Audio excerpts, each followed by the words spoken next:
প্রথম তো আমি ওই যে মাননীয় প্রধান উপদেষ্টা গতকালকে তো একটা ঘোষণা দিয়েছেন, ওনার বক্তৃতা আপনারা শুনেছেন, আমি পুরোটা শুনেছি, আপনারাও শুনেছেন। উনি উনি বলেছেন যে ফেব্রুয়ারির প্রথম দিকে রমজানের আগে ইলেকশন করার জন্য আমাদেরকে একটা চিঠি দেবেন। আমি প্রত্যাশা করছি দ্রুত চিঠিটা পেয়ে যাব, আমরা দ্রুত চিঠিটা পেয়ে যাব, কারণ ওনার কথার মধ্যে আমরা তো বুঝতে পারি যে উনি খুব দ্রুতই চিঠিটা আমাদের কাছে পাঠিয়ে দেবেন, আমরা বিশ্বাস করি সেটা।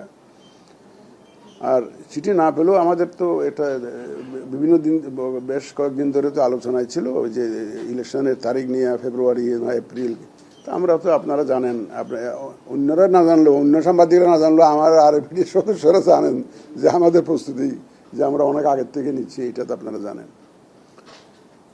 সুতরাং আমাদের ফেব্রুয়ারিতে নির্বাচন করার জন্য বিভিন্ন চ্যালেঞ্জ থাকা সত্ত্বেও আমরা কিন্তু আমাদের প্রস্তুতি এগিয়ে নিচ্ছি। ইনশাল্লাহ আমাদের কোনো প্রস্তুতিতে ঘাটতি হবে না।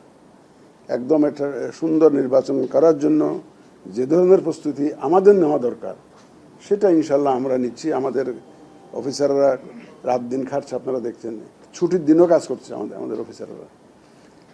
যেমনিভাবে তারা ভোটার রেজিস্ট্রেশনটা করেছে রাত দিন খেটে, আমি বারবার একাধিকবার বলেছি এটা, যে মাঠে যে এতগুলো লোক কাজ করে একটা গিভেন টাইমের মধ্যে যে তারা যে কাজটা শেষ করেছে, ঠিক একই স্পিডে তারা কিন্তু আমাদের এই ভোটের প্রস্তুতির কাজটা এগিয়ে নিচ্ছে।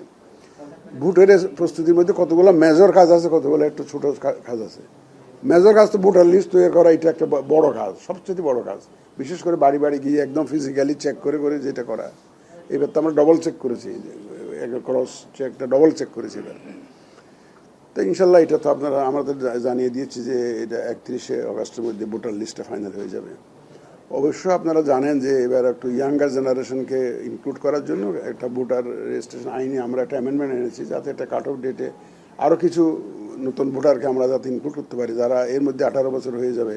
আমরা একটা কাট অফ ডেট ঠিক করবো, ওই ডেট পর্যন্ত যারা নর্মালি তো ওই 1 জানুয়ারিতে যারা 18 বছর হয় তাদের, এখন 1 জানুয়ারি ডিসেম্বর মধ্যে হলে তো বাদ পড়ে যাবে ওরা, ফেব্রুয়ারিতে ভোট হলে। তো তারা যাতে মোটামুটি যাদের বিশাল সংখ্যায় যাতে তাদেরকে আমরা অন্তর্ভুক্ত করতে পারি, এই জন্য আমরা আইনের প্রয়োজনীয় সংশোধনী নিয়ে এসছি। তো আশা করি ইনশাল্লাহ ইয়াঙ্গার জেনারেশনকে আমরা এখানে ইনক্লুড করতে পারবো। রাজনীতিবিদদের সাথে আলোচনার কথা বলছেন, রাজনীতিবিদরা সাথে ঐক্যমত্য কমিশনে যে এত সারাদিন ধরে ওনারা এত আলোচনা করছেন যে আমরা তাদেরকে সময় দিয়ে পাওয়াও তো মুশকিল। এবং আমরা যেহেতু অনেকগুলো রিফর্মস কমিশন হয়েছে, বিশেষ করে ইলেকট্রিক্যাল রিফর্মস কমিশন হয়েছে, ইলেকট্রিক্যাল রিফর্মস কমিশন কিন্তু অনেক স্টেক হোল্ডারের সাথে আলাপ করেছে, আপনাদের সাথেও আলাপ করেছে, সবার সাথে আলাপ করেছে, ওরা সিভিল সোসাইটির সাথে আলাপ করেছে, পলিটিক্যাল পার্টির সাথে আলাপ করেছে, নির্বাচন নিয়েই তো আলাপ করেছে তারা। সুতরাং এক ধরনের আমাদের কাজ এক ধরনের তারা সেরে রেখেছে। তারপর আবার ঐকমত্য কমিশন আলোচনা করেছে। তারপরেও আমাদের তরফ থেকে আমরা এই জন্যই এটা অপেক্ষায় ছিলাম যে ওনারা একটু ফ্রি হন, ফ্রি হলে তখন আলোচনাটা আমরা স্টেক হোল্ডারদের সাথে আলোচনা, আমরা এমনি 1 মাসের একটা প্ল্যান করেছি, 1 মাসের প্ল্যান করেছি যে এই যে স্টেক হোল্ডারদের সাথে আলোচনা। তার মধ্যে আপনারা কিন্তু একটু বড় স্টেক হোল্ডার, একদম বড় স্টেক হোল্ডার। আমরা মিডিয়ার সাথেও তো একটা আলোচনা করব এই যে, এবং আমাদের একটা চিন্তা আছে, জানি না আল্লাহ তাআলা কতটুকু বাস্তবায়নের তৌফিক দেয়। আমরা এবার আপনাদেরকে সাথে নিয়ে কিন্তু অ্যাওয়ারনেস রেজিংয়ে আপনাদেরকে ইনভলভ করে আগাইতে চাই। এটা আপনাদেরকে একদিনে আমরা হিজ দিয়েছিলাম, কোথায় ফল উৎসবে একটু বলেছিলাম, এটা আমাদের চিন্তার মধ্যে আছে। মানে আপনাদের সাথে পার্টনারিং করে আমরা অ্যাওয়ারনেস রেজিংয়ে আপনাদেরকে কীভাবে ইনভলভ করা যায় সেই চিন্তাটা আমরা করছি। এবং আমরা ওই বিদেশি যারা আমাদেরকে হেল্প করেন, যারা ইউএনডিপি আছে, ইউরোপিয়ান ইউনিয়ন আছে, এদেরকে যদি মোবিলাইজ করতে পারি, কনফিডেন্সে নিতে পারি, ইনশাল্লাহ আশা করি যে আপনাদেরকে নিয়েই আমাদের আগাইতে হবে। দেখেন, একটা ইলেকশনের স্বচ্ছতার জন্য যা যা দরকার তার মধ্যে role of media is number 1। Role of media, আমরা কিন্তু ইলেকশনটাকে অ্যাজ ট্রান্সপারেন্ট অ্যাজ পসিবল করতে চাই, আয়নার মতো পরিষ্কার করতে চাই। মানে মানুষ দেখুক, বিশ্ববাসী দেখুক যে আমাদের আন্তরিকতার, আমাদের চেষ্টার কোনো ঘাটতি আছে কিনা, এটা দেখুক, আমরা সেটা চাই। লুকাইয়া কোনো কাজ করতে চাই না। তো আমরা একদম পরিষ্কার একদম আপনাদের সহযোগিতা নিয়ে আমরা দেশবাসীর কাছে দেখাইতে চাই যে আমরা কি কি কাজ করছি এবং সুন্দর ইলেকশনের জন্য আমরা কি কি প্রস্তুতি নিচ্ছি এবং কীভাবে কন্ডাক্ট করছি আপনারা দেখতে পারবেন। আপনাদের মাধ্যমেই এই জাতি এটা, এই দেশবাসী এটা জানতে পারবে। তখন আপনাদের সাথেও একটা বিশাল এনগেজমেন্টের ব্যাপার আছে কিন্তু আমাদের, not only discussion as an stakeholder, সেটা তো একটা না, তাছাড়াও অ্যাওয়ারনেস রেজিংয়ে আপনাদেরকে কীভাবে ইনভলভ করা যায় সেটা আমরা একটা seriously we are examining this proposition. তারপরে আমাদের প্রস্তুতি নিয়ে বলছেন তো, ভোটার লিস্টে হয়ে যাচ্ছে আমাদের প্রকিউরমেন্ট, আমরা এমনি টার্গেট করেছি বাই সেপ্টেম্বর ইনশাল্লাহ শেষ করে ফেলতে পারবো। টেন্ডার হয়ে গেছে, সব কিছু হয়ে গেছে, একটা আইটেম বোধহয় আমাদের এই টেন্ডারে যেতে হয়েছে, এটা হয়ে যাবে, কোনো অসুবিধা নেই। ধরেন প্রকিউরমেন্ট আশা করি বাই সেপ্টেম্বর ইনশাল্লাহ হয়ে যাবে।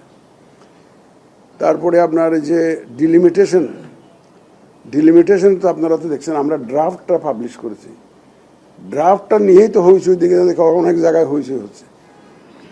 এখন হয়েছে কি জিনিসটা যেটা দাঁড়াইছে, আগে তো মোটামুটিভাবে আমাদের বর্তমানে যারা রাজনৈতিক দল রাজনীতি করছেন তারা তো আর ইলেকশন ফিলেকশন করার সুযোগ পান নাই। এখন সবাই মনে করছে যে প্রতিদ্বন্দ্বী যেহেতু নাই, এবার একটা সুযোগ আসছে, প্রত্যেকে মনে মনে চাচ্ছে যে আমি ওই জায়গার থেকে কন্টেস্ট করব। এখন ডিলিমিটেশনে গিয়ে যখন একটু সমস্যা ফিল করতেছে, তখন একটা আপত্তি, নানাবিধ আপত্তি আসছে।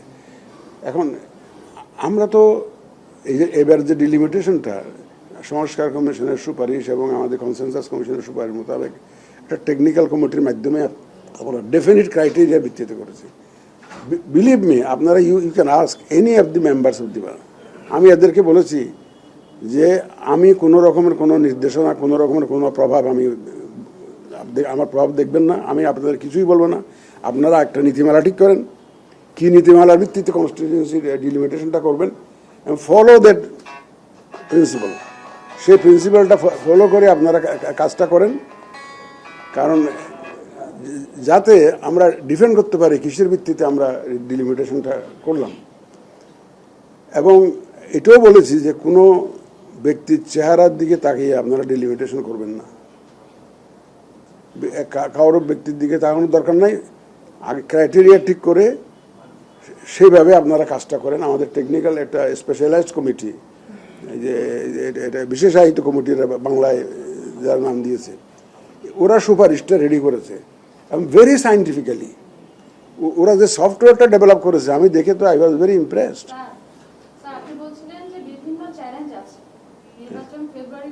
আমি বলবো এটা সর্বশেষ চ্যালেঞ্জ, এটা সর্বশেষ। তো যাই হোক, শুধু ডেফিনিট ক্রাইটেরিয়া ভিত্তিতে, এমন কোনো হুইন্সিক্যালি আমরা কোনো ডিলিমিটেশন করে নাই। ওই টেকনিক্যাল কমিটি এরা এক্সামিন করে একদম জিআইএস ম্যাপিং করে। আপনারা জানেন যে আমার জিআইএস একটা কনসালটেন্সি ফার্ম আছে, সরকারি মালিকানাধীন, বর্ডার ইস্যুস মিনিস্ট্রি। আসতে পারে, হতে পারে, ড্রাফট তো এটা সংশোধনের তো সুযোগ আছে, আছে তো, নাহলে ড্রাফট বললাম কেন? ড্রাফট বলার মানে হলো আমরা শুনানি টুনানি করে যদি দেখি যে কোথাও অ্যাডজাস্টমেন্ট করা লাগে এবং আমাদের কাছে যেটা গ্রহণযোগ্য মনে হয়, তো দে উইল মেক অ্যাডজাস্টমেন্টস, এই জন্যই তো ড্রাফট, না হলে তো এটা ফাইনালি ঘোষণা করে দিতে পারতাম। যে এটা খসড়ার মানে হচ্ছে যে এর মধ্যে যদি ভুল ত্রুটি থাকে, কোনো অসুবিধা হয়, কোনো ল্যাবস থাকে এবং যুক্তি থাকে এবং গ্রহণযোগ্য হয়, তাহলে সেটা আমরা অ্যাডজাস্ট করার ব্যবস্থা নেব, যেটা আমাদের কাছে গ্রহণযোগ্য to the extent it is possible, এবং ওইটা আমরা অ্যাকোমোডেট করার চেষ্টা করবো আফটার হিয়ারিং দি স্টেক হোল্ডার্সে। এটা এই জন্যই তো ড্রাফটটা পাবলিশ করেছে। কিন্তু ওরা যেটা আমি দেখেছি যে এই যে মোটামুটি প্রফেশনালি করার চেষ্টা করেছে। তারপর আমাদের যে কমিশনার আনোয়ারুল ইসলাম সরকার সাহেবের নেতৃত্বে এই যে কমিটি, দায়িত্বপ্রাপ্ত কমিটি যেটা, তো ওনারা আবার এটা একটু রিভিউ করেছে যে ঠিক মতো আছে কিনা, ওনারা একটা রিভিউ করে দেন কমিশনের কাছে প্লেস করেছে যে আমরা this is the recommendation we receive from the technical committee which has been reviewed by my committee. আমরা সেটা অ্যাপ্রুভ করেছি, ড্রাফটটা পাবলিশ করে দিয়েছি। এখন 10 তারিখ পর্যন্ত আমরা আপত্তি অভিযোগ নেওয়ার পরে দেন আমরা একটা শুনানির ব্যবস্থা করবো। শুনানির ব্যবস্থা করে তারপর একটা যেখানে অ্যাডজাস্টমেন্ট করা সম্ভব বা আমরা যুক্তিযুক্ত মনে করবো সেইটুকু অ্যাডজাস্টমেন্ট আমাদের করতে হবে, that will be the final ইয়ে। এই একটা বড় কাজ রয়ে গেছে। পার্টি রেজিস্ট্রেশন দেখেন, পার্টি রেজিস্ট্রেশনের জন্য আপনারা দেখেছেন একটু সময় দিতে হয়েছে তো আমাদের, একটু একবার দিলাম, তারপর আবার 2 মাস না কত তারিখ বাড়াইলাম একটা, সবাইকে অ্যাকোমোডেট করার জন্য। এটাতে একটু সময় খাবার হয়েছে। এখন আমাদের যেগুলো ডেফিসিয়েন্সি ছিল আমরা চিঠি দিয়েছিলাম তাদেরকে, ওরা এখন সব কাগজপত্র আসছে, আমাদের স্ক্রুটিনি চলছে। স্ক্রুটিনির মধ্যে যদি দেখা যায় যে যারা একদমই শর্ত পূরণ করতে পারে না তাদের কাছে চিঠি দিয়ে তো আর লাভ নেই। যারা মোটামুটি কন্ডিশন ফুলফিল করে কাগজপত্র দিয়েছে, এগুলো আমাদের একটা ফিল্ডে ভিজিট করে দেখতে হবে, ভেরিফাই করে দেখতে হবে। ভেরিফাই করে দেখার পরে যাদেরকে আমরা উপযুক্ত মনে করব তাদেরকে আমরা ওই পেপারে আবার 15 দিনের বিজ্ঞপ্তি দিতে হয় যে এক্স পার্টিকে আমরা রেজিস্ট্রেশন দেওয়ার প্ল্যান করেছি, কারো কোনো আপত্তি আছে কিনা। এটা আবার আমার 15 দিনের একটা টাইম দিয়ে পত্রিকায় বা বিজ্ঞপ্তি দিতে হয়। কারণ এখন দেখা যাচ্ছে যে একটা দল 3-4 ভাগ হয়ে গেছে, 3-4 ভাগ হয়ে গেছে যে এটা আমি সভাপতি, ও বলে যে আমি সভাপতি, ও বলে যে নানা রকম বিষয় এসে যায়। তো কেউ আপত্তি আসলে তখন আবার শুনানি দিতে হবে, সব পক্ষকে শুনানি দিতে হবে, শুনানি দিয়ে দেন একটা সমাধান আসতে হবে। তো এই সব কাজগুলা কিন্তু আমরা একটু বাই সেপ্টেম্বর ইনশাল্লাহ আমরা we want to complete all this big task. এটা আমরা করে ফেলবো ইনশাল্লাহ। আমাদের যেমন 8-9 লক্ষ 8 থেকে 9 লক্ষ লোকের ইনভলভমেন্ট আছে, প্রিসাইডিং পুলিং সব কিছু মিলে, ওদেরকে আমাদের ট্রেন করতে হবে। তা আগে তো ট্রেনিং অফ দি ট্রেনার্স করে তার আমরা কাজ এগিয়ে নেব ইনশাল্লাহ। এটা অসুবিধা হবে না। আমরা অলরেডি ট্রেনিংয়ের প্ল্যান করতেছি, পেয়েছি একটা ড্রাফট পেয়েছি একটা। তো যাতে ট্রেনিংটা হয়ে যায় সেটা ব্যবস্থা আমরা করব। এবার একটা বড় জিনিস হবে, আগে দেখা গেছে যে যারা ইলেকশনে ইনভলভ থাকেন তারা ভোট দিতে পারেন না। তারা ভোট দিতে পারে কারণ তারা ইলেকশনের ওই প্রিসাইডিং পুলিং ডিউটিতে থাকে, এখন রিটার্নিং অফিসারের ডিউটিতে থাকে বা আইনশৃঙ্খলা বাহিনীর ডিউটিতে থাকে। এই 8-10 লক্ষ লোক যারা ইলেকশনের সাথে সম্পৃক্ত, আমরা তাদেরকে এবার একটা পোস্টাল ব্যালটে নিয়ে আসার চেষ্টা করব। হ্যাঁ, তাহলে আমি জানতাম না, এটা জানতাম ডেফিনেটলি ধন্যবাদ। না ইনশাল্লাহ আপনাদের এই পয়েন্টটা নিলাম, উইল ট্রাই টু অ্যাকোমোডেট ইনশাল্লাহ। সেখানে না পোস্টাল ব্যালট, পোস্টাল। আমি এটা আমার জানা ছিল না। নির্বাচনের সময়সীমা তো জানা গেছে, এখন ইসির কাছে চ্যালেঞ্জ আসলে কি, আর আপনাদের পদক্ষেপগুলো কেমন হবে? তফসিল হবে ভোটের তারিখের 2 মাস আগে, ভোটের তারিখের 2 মাস আগে। বাস যেদিন পুলিং ডেট হবে তার অ্যাপ্রক্সিমেটলি 2 মাস আগে। ফার্স্ট উইকে আমি তো বললাম তো, যেদিন আমরা পোলিং ডেট ঠিক করবো আমরা তো আলোচনা চিঠি পাই, আগে চিঠিটা পাইয়া লই, তারপর আমরা আলোচনা করে একটা যেদিন আমরা চিন্তা করবো যে অমুক দিন ভোট হবে, তার থেকে মাস 2 আগে আমরা শিডিউলটা ঘোষণা করবো। আপনার ডেটটা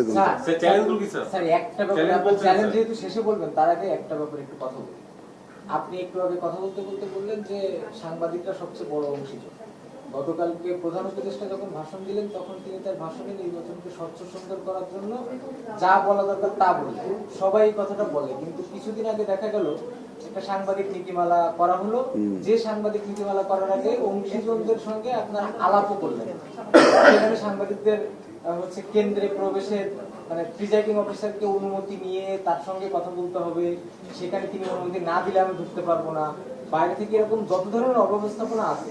এখন স্যার সাংবাদিকদেরকে বড় অংশীজন বলে যদি বেঁধে দেওয়া হয়, সেক্ষেত্রে নির্বাচনের না শুনে না বিগত কমিশনের নীতিমালাটা কপি পেস্ট বর্তমান প্রকাশ করা হয়েছে। এখানে বেশ কিছু খুবই বাজে ধারা আছে স্যার, যেমন এক কেন্দ্রে এক বক্তব্যে 2 জন যাইতে পারবে না, 10 মিনিট অবস্থান, লাইভ সম্প্রচার করা যাবে না। এখন তো স্যার সোশ্যাল মিডিয়ার জন্য আমাদের পাশে না লাইভ সাব এটা তো লাইভ বলতে আমরা তো পক্ষের ভিতরে লাইভ করবো না, সেটা পাশে থেকে তো লাইভের সুযোগটা দিতে হবে স্যার। আরো হলো যে বেশ কিছু সমস্যা আছে নীতিমালায়, এই নীতিমালাটা যদি সংশোধন না করা হয় তাহলে সুষ্ঠু নির্বাচনে একটা বড় অন্তরে তৈরি হবে স্যার। সেটা আমরা দেখবো। আমরা তো সাংবাদিকদের সাথে শুধু নীতিমালা নিয়ে না, আমি তো আর বড় পরিসরে আলোচনা করতে চাই পুরা ইলেকশন সিস্টেমটা নিয়ে। আপনাদের সাথে আমাদের যে আলোচনা হবে শুধু নীতিমালা না, আমি আলোচনা হবে সেটা পুরা ইলেকশনটা নিয়েই তো আপনাদের সাথে আলোচনা করতে চাই। কারণ আপনারা তো ইলেকশনই আপনাদের কাজ, ইলেকশন কমিশনে আপনাদের কাজ। তা আপনাদের পরামর্শ তো আমার জন্য অনেক ইম্পর্টেন্ট, অনেক ইম্পর্টেন্ট। জি স্যার, এবার চ্যালেঞ্জের কথা। স্যার, আমি আপনাকে একটু ঘরে দিচ্ছি। সেটা হচ্ছে যেহেতু ভোট কখন হবে এটা নিয়ে এক ধরনের ধোঁয়াশা ছিল, গতকালকে সেটা স্পষ্টভাবে হয়েছে। জি, জি। এখন স্যার মানে আপনার তো প্রস্তুতিগুলো বললেন, চ্যালেঞ্জগুলো বলবেন স্যার। একই সঙ্গে দেশবাসী, ভোটার, প্রার্থী, দলগুলোকে কি মেসেজ? কিছু দল আপনাদের নিরপেক্ষতা নিয়ে প্রশ্ন তুলছে, বলছে উর্দি পরে আপনারা আছেন, দলীয় আবরণ পরে আছেন, সেই ক্ষেত্রে নিরপেক্ষভাবে দায়িত্ব পালনের ক্ষেত্রে আপনারা কতটুকু দায়িত্ব পালন করবেন স্যার, একটু স্যার বলতে দেবেন স্যার, মেসেজ দিন স্যার একটা। দেখেন, আমার কাছে অনেক রাজনৈতিক নেতৃবৃন্দ আসেন, দেখা করেন, তাদের কনস্টিটিউয়েন্সি নিয়ে কথা বলেন, তাদের নানাবিধ দুঃখ দুর্দশার কথা, অভিযোগ নিয়ে আসেন। এখানে অনেক বড় দলের নেতারাও আসেন। আমি তাদেরকে হাত জোর করে বলি, আমি বলি দেখেন, আগেও তো 3টা নির্বাচন হয়েছে, তারা জিতে কি নিজেরা স্যাটিসফাইড ছিল? আমি এমপি হয়েছি, সন্তুষ্টি তাদের মধ্যে কি ছিল? সুতরাং যেন তেন মার্কা একটা নির্বাচন করে আপনারা জিতার চেষ্টা করবেন না। বড় দলগুলোকে বলি, for God sake help me, আমি একটা সুন্দর ক্রেডিবল একটা ট্রান্সপারেন্ট ইলেকশন দিতে চাই, এবং আপনাদের সহযোগিতা স্যার এটা পারবো না। আপনারা মেজর প্লেয়ার, মাহমুদুর রহমান সাহেব একটা সুন্দর কথা লিখছে ওনার, এটা খুব পছন্দ হয়েছে, যে প্লেয়াররা যদি সবাই ফাউল করার নিয়তে মাঠে নামে, যে আমরা ফাউলই করব, এখন রেফারির পক্ষে সেই ম্যাচ পণ্ড হওয়া থেকে রক্ষা করা সম্ভব না। লাল কার্ড কজনকে দেখাবেন আপনি? সুতরাং যারা খেলবেন তাদের তো দায়িত্ব আছে বিশাল। আমি এই মেসেজটা রাজনীতিবিদ দলগুলোকে দিতে চাই, তারা একটা মেজর স্টেক হোল্ডার। আমাদের দায়িত্ব হবে খেলার মাঠটা তাদের জন্য সমান করে দেওয়া, তারা যাতে সুন্দর একই অপরচুনিটি পায়, সেই চেষ্টাটা আমরা করছি এবং করব। এবং আমার কোনো অফিসার, আপনারা দেখতেছেন এখানে, আমার কোনো অফিসারকে, আমি যখন ডিস্ট্রিক্টে এখন যাচ্ছি, সেদিন খুলনা গেলাম, তাই তো যশোর গেলাম, আমার বক্তব্য একটাই, for gods sec my appeal is try to work professionally, একদম নিউট্রালি।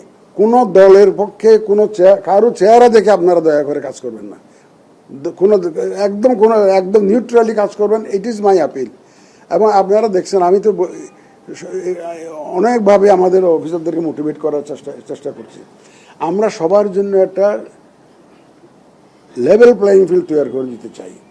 এখানে আমি আমাদের যেমন ধরেন প্রশাসন এবং পুলিশের খুলনাতে যখন মিটিং করেছি, এদেরকে বলেছি যে আপনারা ডিসি এসপিরা সবাই ছিলেন ওখানে, কোস্টগার্ড ছিলেন, আর্মি ছিলেন, ডিজিএফআই ছিলেন, এনএসআই ছিলেন। আমি বলি দেখেন, শুধু ডিসিদেরকে বলেছি যে দেখেন, আপনাদের কাজ শুধু প্রশাসন না, এই যে আমি যে লেভেল প্লেইং ফিল্ড তৈরি করার কথা বলছি, এইটার বাস্তবায়ন আপনাদের উপর নির্ভর করছে।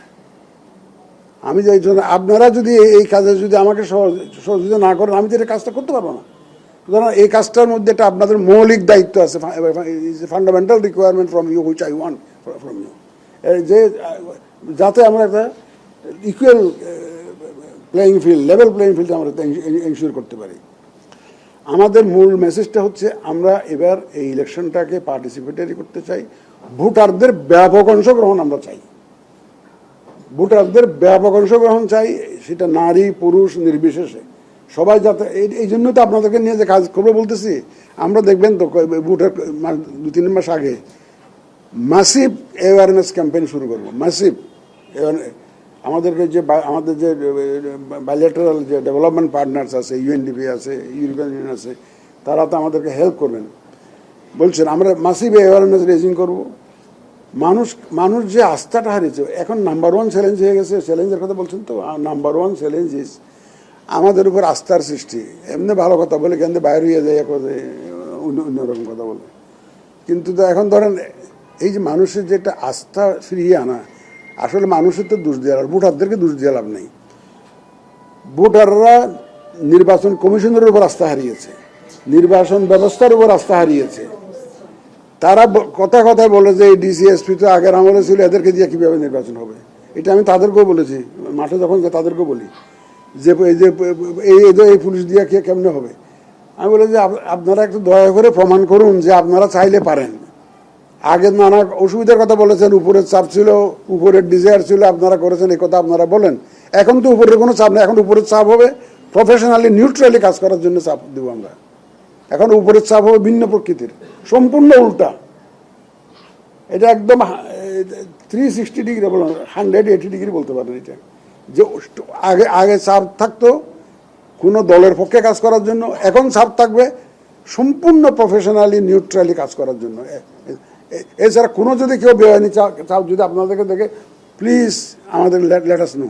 আমরা এখানে সেন্ট্রাল কমিউনিকেশন সেল এস্টাবলিশ করব, একদম সেন্ট্রালি, ভোটের আগের থেকেই, যাতে করে একদম ফিল্ডের থেকে কোনো কেউ যদি এরকম চাপাচাপি করে যাতে আমাদেরকে কমিউনিকেট করতে পারে।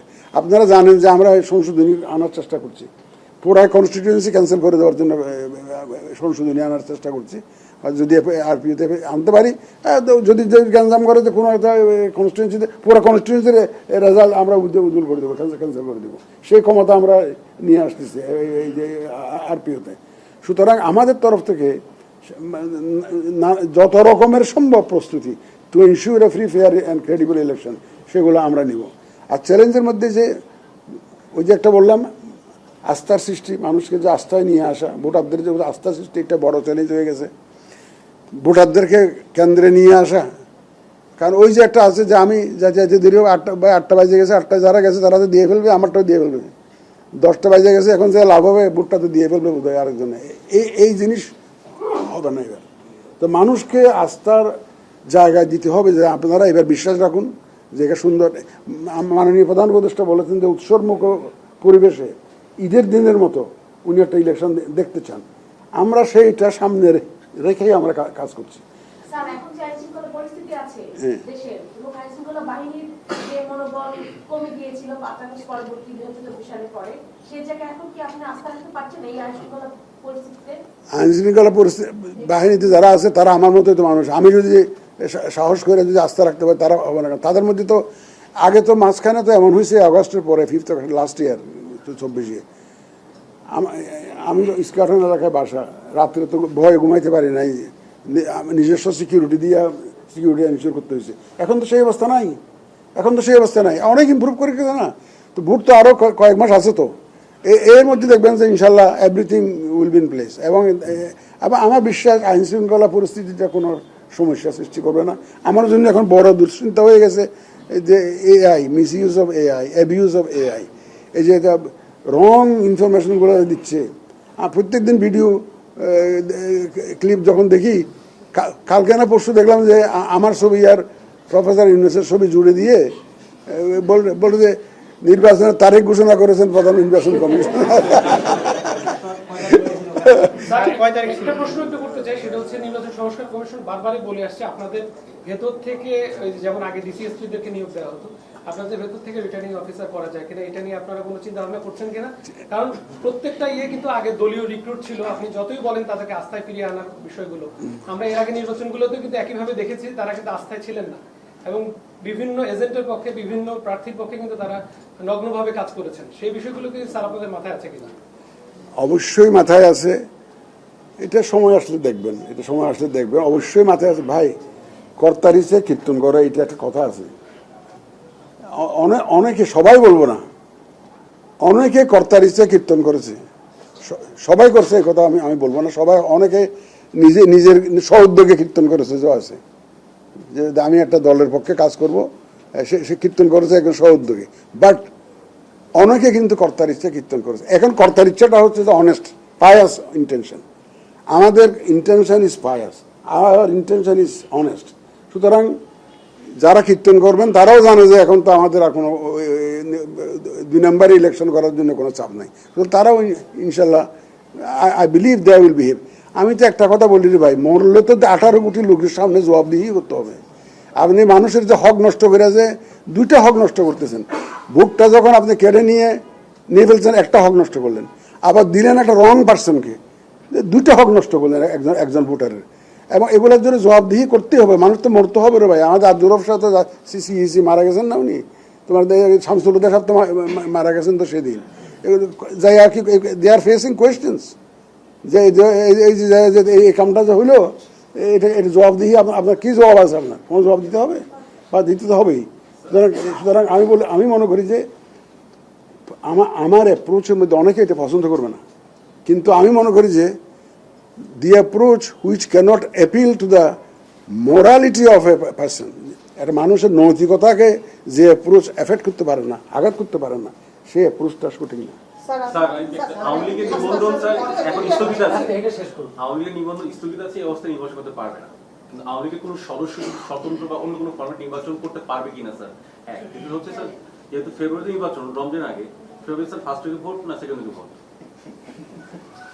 সেটা ফেব্রুয়ারির প্রথম দিকে, তারিখটা আপনারা জানবেন 2 মাস আগে জানবেন, তো নিশ্চয় রমজান আগে হবে। উপনির্বাচন দিতে হবে। ফার্স্ট উইকে না স্যার সেকেন্ড উইকে? সরকার গঠনের একটা ব্যাপার থাকে, কারণ গেজেট করা লাগবে আপনার রমজানের গেজেট কত সেটা দেখা যাক, রমজানের আগে হবে, সেটা রমজানের আগে। আর এত আর পেছাই না, আর পেছাই না। আওয়ামী লীগ বিষয় স্যার। না না, প্রথম দিকে মানে কি, বিফোর প্রথমার্ধে শব্দটা অ্যাপ্রোপ্রিয়েট হবে, প্রথমার্ধে। এই যে আবার কমিশনের প্রতি আস্থার সংকট আওয়ামী লীগ আপনি বিষয়ে কথা বলতে বলছিলেন, চাচ্ছি। স্যার। আপনার কমিশনের যে সর্বস্তরের কর্মকর্তারা আছেন তাদের প্রতি আপনার মানে এইটা কি, বার্তাটা কি? স্যার আওয়ামী লীগ বিষয় স্যার, আওয়ামী লীগ বিষয় স্যার। স্যার এটার সঙ্গে আমি একটু যুক্ত করি, অংশগ্রহণমূলক আপনি বলেছেন, সেটা কি রাজনৈতিক দলগুলোর অংশগ্রহণমূলক বলছেন না শুধু ভোটারদের অংশগ্রহণ, নাকি দুটোই? দুই রাজনৈতিক দল থাকবে, প্লাস ভাই আমার যদি আগে তো রাজনৈতিক দল বেশ কয়েকটা রাজনৈতিক দল অংশগ্রহণ করেছিল, ভোটাররা কি আসছে? আমার তো মূল ফোকাস তো ভোটার, আমার তো মূল ফোকাস ভোটার। এখন আগে তো অনেক রাজনৈতিক দল অংশগ্রহণ করেছিল, শুধু একটা না তো, আরো 14 দলীয় জোট, 12 দলীয় জোট, কত দলীয় জোট, সবই করছে তো। কিন্তু ওয়াজ ইট পার্টিসিপেটরি? আমরা পার্টিসিপেটরি বলতে বুঝাতে চাই আমার ভোটাররা নির্বিঘ্নে যাতে ভোট দিতে পারে সেই ব্যবস্থাটা আমরা করবো। আওয়ামী লীগের বিষয়টা তো আপনি বলছেন, আওয়ামী লীগকে তো সরকারি তাদের কর্মকাণ্ড নিষিদ্ধ করেছে, নেতা নিষিদ্ধ করেছে সরকার না, তাদের কর্মকাণ্ড নিষিদ্ধ করেছে, দলকে নিষিদ্ধ করে নাই, তাদের যত রকমের রাজনৈতিক কর্মকাণ্ড যা আছে এগুলো নিষিদ্ধ করেছে।